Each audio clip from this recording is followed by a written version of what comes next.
Evolução é o termo utilizado para se referir às mudanças que os organismos sofrem ao longo do tempo. Quando falamos de evolução, não nos referimos a um indivíduo somente. A evolução é observada nas populações, através das diferenças que vão surgindo de uma geração para outra. Na antiguidade, a ideia de evolução não existia.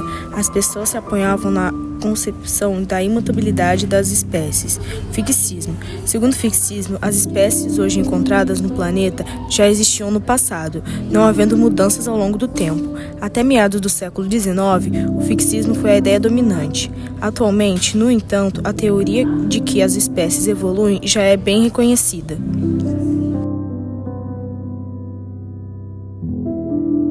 A evolução é o processo pelo qual os organismos vivos mudam e se diversificam ao longo do tempo. Baseia-se na ideia de que todas as formas de vida descendem de ancestrais comuns, sofrendo modificações graduais ao longo das gerações. Esse processo é impulsionado principalmente pela seleção natural, onde características vantajosas para a sobrevivência e reprodução são passadas adiante com mais frequência. Além disso, mutações genéticas e recombinações durante a reprodução contribuem para a variabilidade entre os indivíduos. A teoria da evolução, amplamente aceita pela comunidade científica, foi principalmente detalhada por Charles Darwin em seu livro A Origem.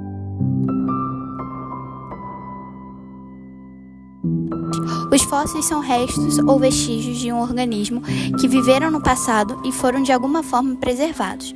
Ossos, carapaças, conchas, dentes, troncos e pegadas, por exemplo, podem ser encontradas preservados, nos dando pistas de como era a fauna, a flora e o ambiente no passado daquela região.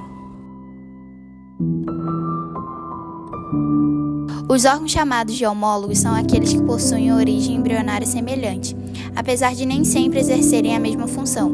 Observando os membros anteriores de seres humanos, cães e baleias, percebemos que todos apresentam o mesmo padrão de ossos, porém esses membros desempenham diferentes funções, as quais se relacionam com o ambiente em que cada animal vive. Essa semelhança indica que esses animais compartilharam um ancestral comum. Os órgãos que perderam sua função ancestral e muitas vezes encontram-se reduzidos, por exemplo, são pequenas pernas que podem ser observadas em algumas espécies de serpente. A nível molecular e celular, os seres vivos apresentam características que permitem observar a ancestralidade.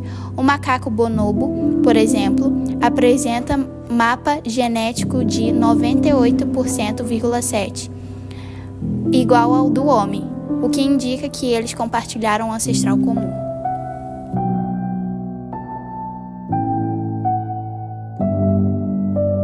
Jean-Baptiste de Lamarck, o grande responsável pela teoria hoje conhecida como lamarquismo, acreditou que as espécies eram imutáveis até 1800. Ao estudar moluscos, no entanto, percebeu que as espécies sofriam modificações, as quais, segundo o pesquisador, ocorriam de maneira gradual e contínua. Lamarck explicou suas ideias na obra Filosofia Zoológica, a qual se destaca como um marco na forma como entendemos a história de vida de cada espécie. Segundo Lamarck, os seres vivos progrediam rumo a uma maior complexidade por meio de dois processos, uso e desuso. De acordo com essa ideia, o uso diferenciado dos órgãos fazia com que alguns fossem mais desenvolvidos que outros. Aqueles que não eram usados de maneira constante tendiam a atrofiar. Um exemplo seriam os peixes, que vivem em águas profundas, que não necessitam de visão desenvolvida em um ambiente desprovido de luz, e por isso, segundo o lamarquismo, tiveram seus olhos atrofiados. Transmissão dos caracteres adquiridos. De acordo com essa ideia, todas as características que um indivíduo adquire durante a vida são passadas para as próximas gerações. Hoje sabemos que as ideias de Lamarck, apesar de sua importância no entendimento da evolução das espécies, estavam equivocadas. Uma pessoa que faz exercícios e apresenta músculos bastante desenvolvidos, por exemplo, não passará essa característica aos seus filhos, uma vez que apenas alterações a nível genético podem ser passadas de uma geração a outra. O darwinismo é a teoria da evolução proposta por Charles Robert Darwin. Sua ideia evolutiva foi publicada em um livro intitulado A Origem das Espécies por meio da Seleção Natural, o qual até os dias atuais é considerado um dos livros mais influentes de todos os tempos. Charles Darwin, assim como Lamarck, acreditava que os seres vivos sofriam mudanças ao longo do tempo. Entretanto, a forma como essas mudanças ocorriam é entendida de maneira distinta pelos dois pesquisadores. De acordo com Darwin, a evolução das espécies apoia-se em 2 pontos principais. A ancestralidade comum. De acordo com o darwinismo, as espécies atuais surgiram a partir de uma sucessão de ancestrais, o que significa que diferentes espécies possuem ancestrais comuns. A expressão utilizada pelo pesquisador para referenciar essa história evolutiva é descendência com modificação, variabilidade e seleção natural. De acordo com o darwinismo, indivíduos de uma mesma espécie apresentam diferenças entre si, as quais podem favorecer o desenvolvimento de um indivíduo e prejudicar o desenvolvimento do outro. O ambiente natural atuaria nessa variabilidade, selecionando os indivíduos mais aptos a sobreviver em determinado ambiente. Imagine, por exemplo, o clássico exemplo das girafas. De acordo com a ideia de Lamarck, as girafas conseguiram o pescoço longo devido ao ato constante de esticar seu pescoço para capturar as folhas mais altas. De acordo com a ideia de Darwin, existiam girafas com pescoços longos e girafas com pescoço curto, variabilidade.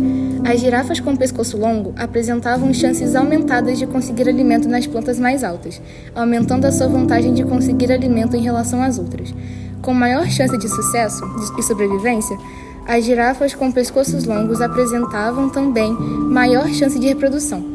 Com isso, elas foram passando suas características para seus descendentes e a presença de pescoço longo se tornou comum na população de girafas.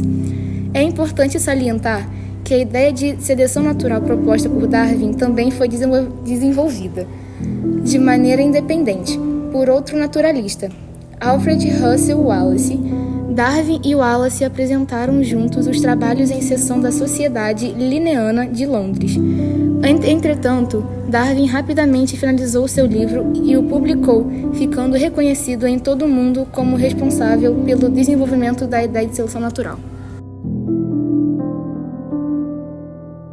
O neodarwinismo, ou teoria sintética da evolução, é uma teoria evolucionista que se baseia no darwinismo, porém adiciona a essa ideia alguns conhecimentos científicos atuais, como os conceitos de mutação, recombinação genética e deriva genética.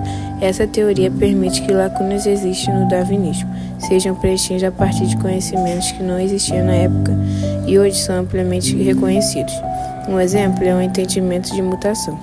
Darwin sabia que variabilidade genética existia entre os indivíduos, porém não sabia que a fonte primária dessa variabilidade era a alteração aleatória e repentina do material genético.